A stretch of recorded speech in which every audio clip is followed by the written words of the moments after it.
looks to be continuing. Oh, terrible. Hey, yo, what the? Where the heck is the ball? Bro, it's by the touchline. I could have sworn I had it a second ago. Mate, it's next to me. On a serious level, I am baffled right now. Babe, do you mind finding the meatballs? You know what I need? The actual ball. Nah, for real, I am bugging. For God's sake. Yo guys, it is your boy Nirin here, and you are watching FTW. This, of course, the series where I bring to you the best and more frequently the worst of what football has to offer during the last 7 days. Well, what's been kicking off in the world this week? Well, a Netflix series on serial very bad man Jeffrey Dahmer is continuing to sweep the globe, with now being the second-ranking English-speaking show on the site ever, which will lead to a series of unimaginative 18-year-olds dressing as him for Halloween. I'd have been murdered as soon as he offered me a shiny match attacks card. I can't turn that down. Hey, yo, this tea tastes kind of funny. It was a weird and unsettling insight into one of the truly worst people ever to exist, and he's not even got good taste in YouTube shows. We're gonna hang out, watch a movie.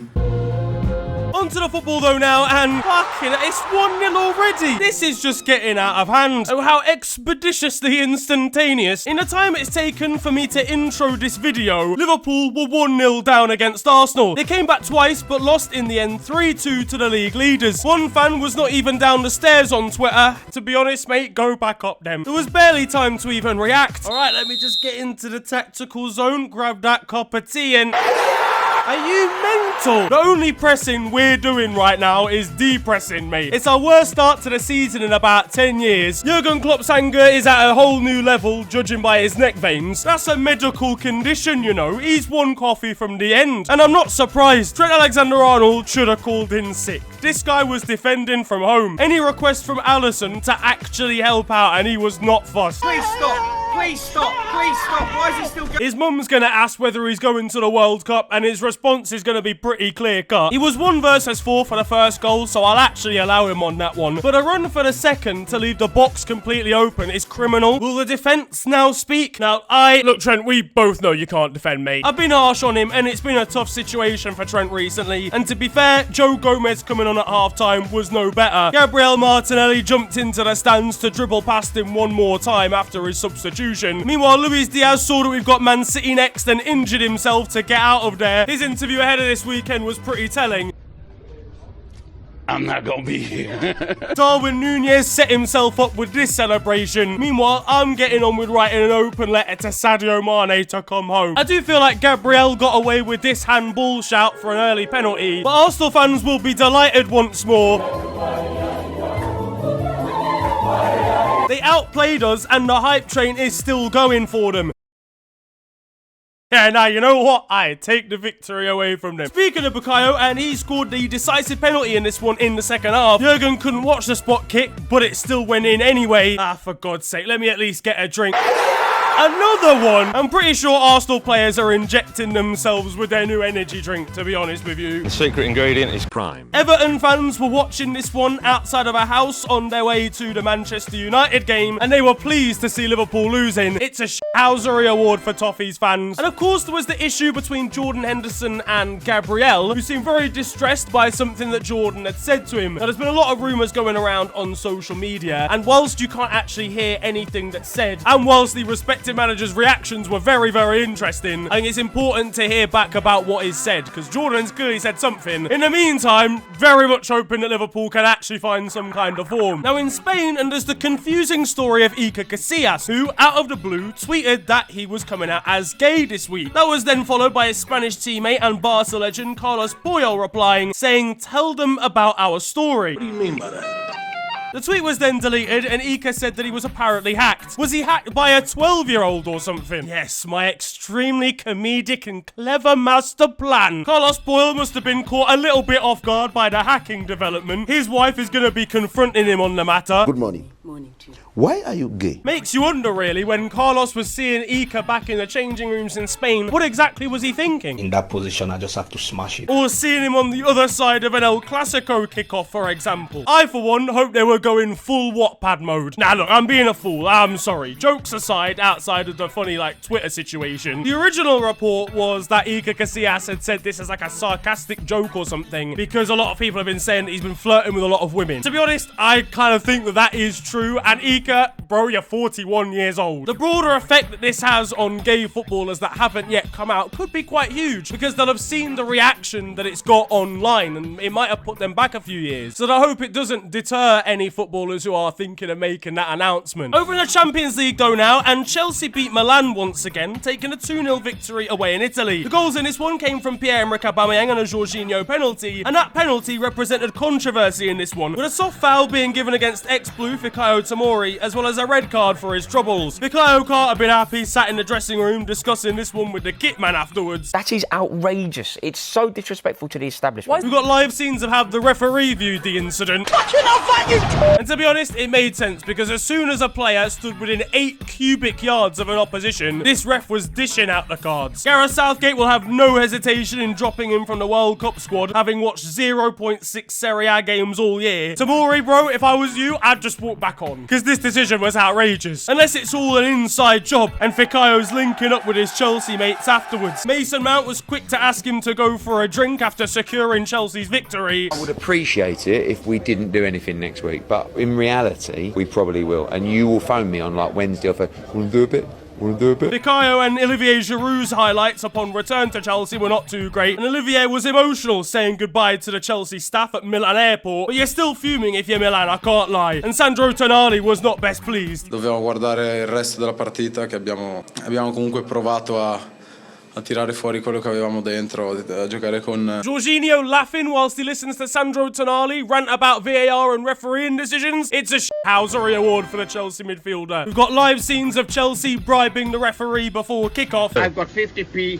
Fuck you, bastard. Only for the ref to open up the envelope and see just how much money was inside. And this one also saw Reece James limp off with an injury, and after previous concerns for Trent and Kyle Walker, we're going to be slapping Gary Neville at right back in Qatar. Meanwhile at Manchester City, and they were held to a shock 0-0 draw against Danish side Copenhagen. VAR drama was again the star here, with a disallowed Rodri goal for a little bit of a contentious handball, a VAR penalty that Riyad Mahrez then missed. Any time this guy is asked to take any sort of pressure penalty, he falls apart. Then VAR was used to send off Man City's Sergi Gomez. Champions League fantasy football players are going to be devastated seeing Haaland blank versus Danish shop assistants. Meanwhile, Erling Haaland actually revealed this week what goes into the Norwegian's diet. This man does not eat actual food. He runs on 2 9-volt batteries and an Intel Core 7. And look, listen, after a disappointing result, I'd say this gives Liverpool a chance this weekend. But honestly, we are worse than Copenhagen. Liverpool did at least take one good result this week, slapping Rangers 7-1. Bobby Firmino grabbed a brace here, and honestly, when this man is needed the most, he delivers. Mo Salah was on the bench for this one, but came on to score a hat-trick in the time that it takes to say Ali McCoist. It now means that we've scored 50% of our goals this season against Rangers and Bournemouth.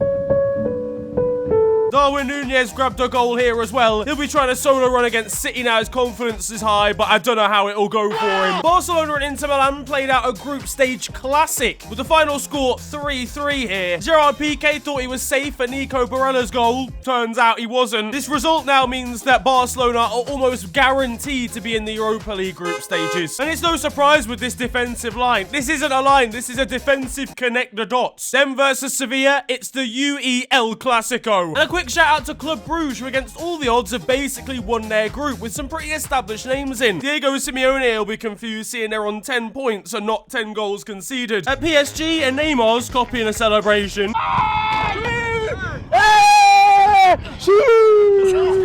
With Lionel Messi watching. And Portuguese side Benfica once again grabbed an impressive draw. 1-1 here against PSG. Lionel Messi was injured and out for this one. He's linked to Barcelona and he immediately injures himself. Meanwhile, Jon Snow was in the crowd. And with only 2 goals on offer, it probably wasn't one of his best night's watches. Meanwhile, Leo, whilst he's out injured at the moment, seems to have picked up a new language.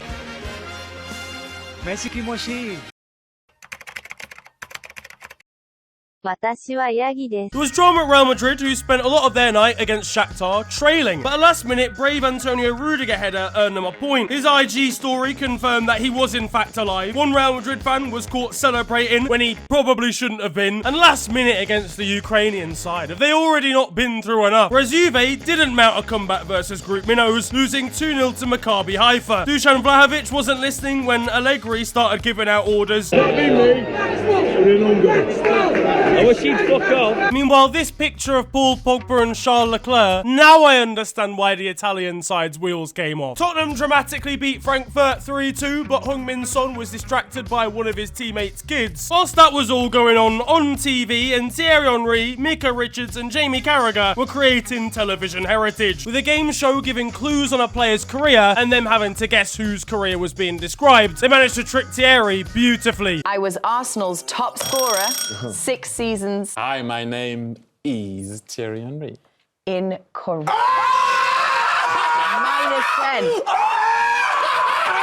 He's going to be keeping Mika in check when they leave the studio.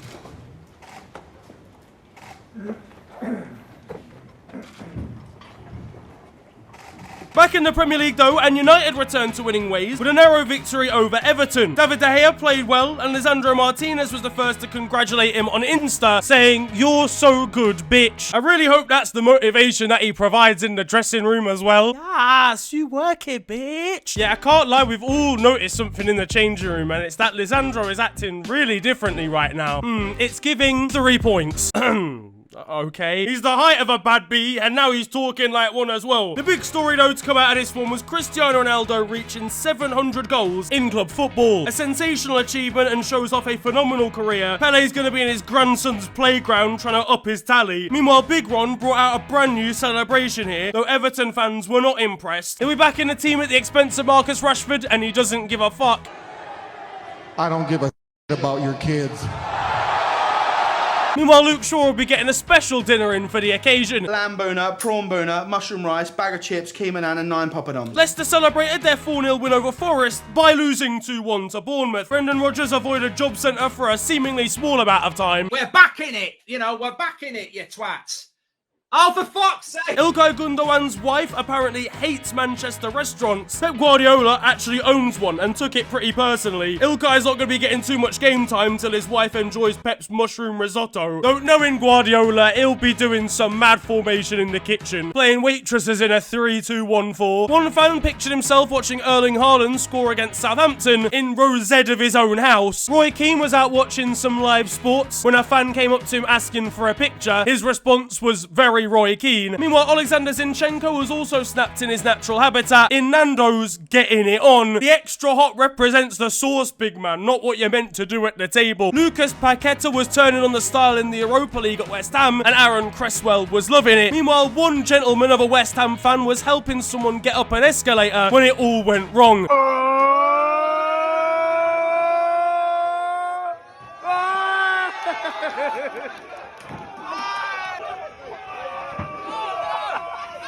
Oh my God.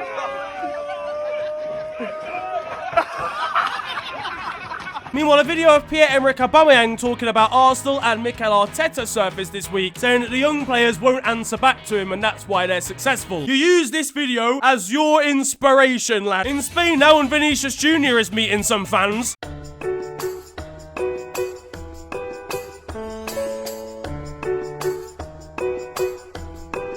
Flip it, this guy's a simp. Come back with a wig on and you're all calm, lads. You'll get a snap. He'll be loving his life when he walks into the Real Madrid wives lounge. But nah, for real, apparently this is one of his friends who was taking the piss about him being famous. That sort of behaviour wouldn't run with Gennaro Gattuso, who received a red card on the bench, and in typical psycho style, this was his reaction. Meanwhile, Antoine Griezmann has finally officially joined Atletico Madrid on a permanent basis from Barcelona, meaning he can now come on in the 59th minute. In Italy, and Milan's Matteo Gabbia had an interesting view of the ball, and another one here against Juve. Paulo Dybala picked up a very weird injury this week that could make him a doubtful at the World Cup. He took a penalty and scored against Lecce, only to seemingly pull something as he struck the ball. Imagine the ref from the Chelsea game was involved in this one. Yep, that's a foul by the penalty spot. It's another penalty. Oh, come on, man. Atalanta's Ademola Lookman got a yellow card this weekend for celebrating. He was booked, and I don't know why. He literally just did the glasses celebration that Pedri does every week. Now, there's been all sorts of claims as to why, because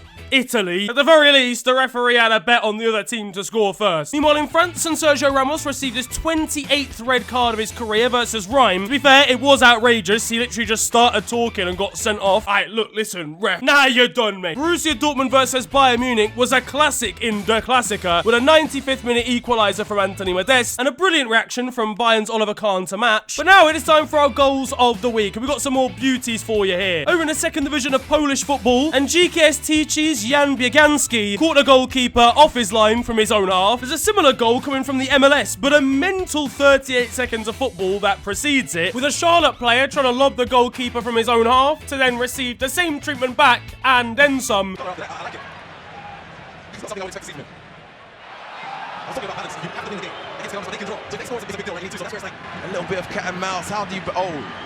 And now Kalina caught off his line! And over at Leyton Orient, we've got the best goal of the week, in my opinion. A sensational acrobatic attempt from Paul Smith. Back in Poland and at Rakow, we've got the worst throw-in of the week. Never before have I seen a throw-out. In Sweden, a drone delayed the start of the second half in one of their Premier League matches, when goalkeeper Robin Wallander took matters into his own hands and threw the ball at it to get it out of the way. And in Russia, we've got a new free kick routine to try and bamboozle defences. Hello all, and welcome to The Beautiful Game, the segment where we take a look at the poetic and brilliant side of the game that we love. We are back by popular demand for yet more glorious beauty. True hippie, true hippie, true hippie. And that concludes The Beautiful Game. Closer to home though now, and we've got a big man of a fan here at Coventry. Yeah, nah mate, you don't want to mess with him. Ooh, you're hard. Wrexham v Barnet down in the National League was a goal fest, with the score 7-5 in the end to the Welsh side. Scottish side Dundee decided to host a open training session this week, where 100 kids could play against their first team, and the first team lost 10-0. Introducing Dundee's new signing. In Brazil now, and some quick thinking during a scrap to take a quick throw-in led to one of the more outlandish goals of the week. And speaking of which, they get even weirder, because in the Argentinian Primera C division, I think that's the 4th league over there, we've got a ghost goal here, where I think a ball has gone through a hole in the side of the net, but honestly, I couldn't tell you whether it's actually gone in or not. 2-1! Yeah! Oh, it's gone in! Oh, it's gone in! You stupid kid! In South Korea, when it looks so much easier to score, this forward in the K-League managed to do the unthinkable. You can't miss this. He's bloody missed it! What a prat! In Brazil, a side called Petrolina won 8-0 against Serrano, and it's not surprising that was a scoreline given the quality of one of their own goals here. In Colombia, and the flight of this ball may well have caught this goalkeeper out.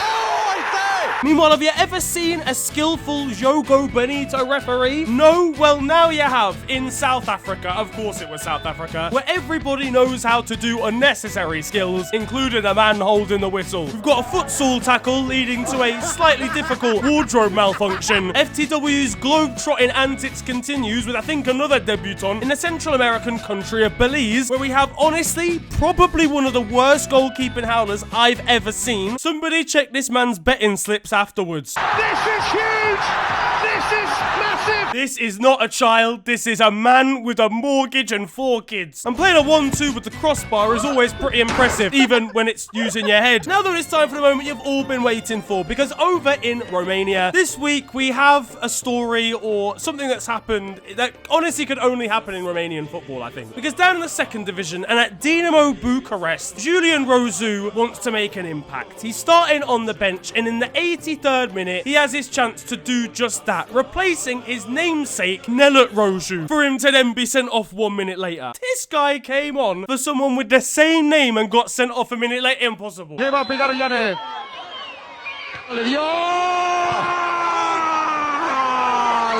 Yeah, nah, mate. Nothing the goalkeeper could have done there. That's just a sensational strike. In Saudi Arabia, and this Al Riyadh defender is not going to want to watch this own goal back. Over at Nueve de Octubre in Ecuador, provide an even better own goal, though, as the ball bounces off the bar and then is cushioned in beautifully. Over in Argentina now, and old fans are still very passionate.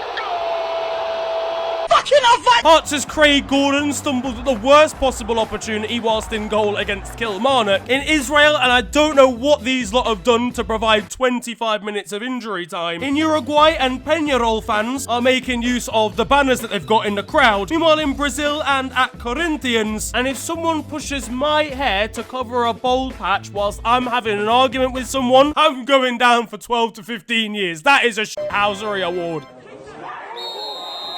Now that it's time for Still 0-0, and you guys know the score by now. This is a segment of the show where I bring to the best of Sunday League and amateur football. And this FTW has been littered with penalties and own goals, so why not combine them here for Still 0-0?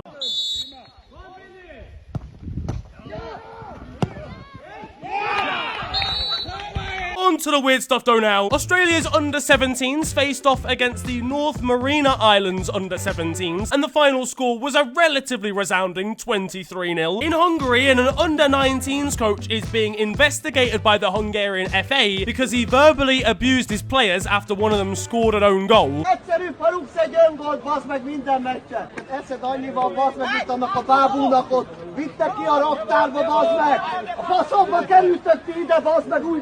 Mate, this is what Antonio Conte does after a score draw. Over in Italy, and one footballer announced his retirement by staging a fake helicopter kidnapping. What the fuck is going on? 55-year-old Ignazio Barbagallo decided to call time on his career by organising a helicopter to land on a pitch mid-game, sending everybody scattering, only for masked men to then jump out the helicopter, bundle him into it and fly away, with confirmation coming afterwards that it was one of the many pranks that Barbagallo had done during his career at the club or in Italian football. Unfortunately for him, the club that he played for were given a €200 fine and disqualified from their league. But finally, on a bit more of a serious note, and there's the story of Enoch Umwepu, the promising Zambian footballer who is a main staple at Brighton and Hove Albion, who was forced to retire this week after discovering that he had a hereditary heart problem. Now, first of all, the guy's only 24 and is such a baller as well, so it's a massive shame just for a footballing sense to lose him from the Premier League. But obviously, in a personal sense, it must be extremely difficult to have to give up the sport that you love at such a young age. So what I do hope is that he finds a place elsewhere in the game, whether that be coaching or punditry, that gives him just as much satisfaction. That, though, is going to wrap up football this week, and I hope you have enjoyed it. If you have, then feel free to slap a like on the video, and of course, subscribe if you're new to the channel. You can also follow me on social media. It is at @officialfng on Twitter and on Insta. But it's been a pleasure ranting at you guys today.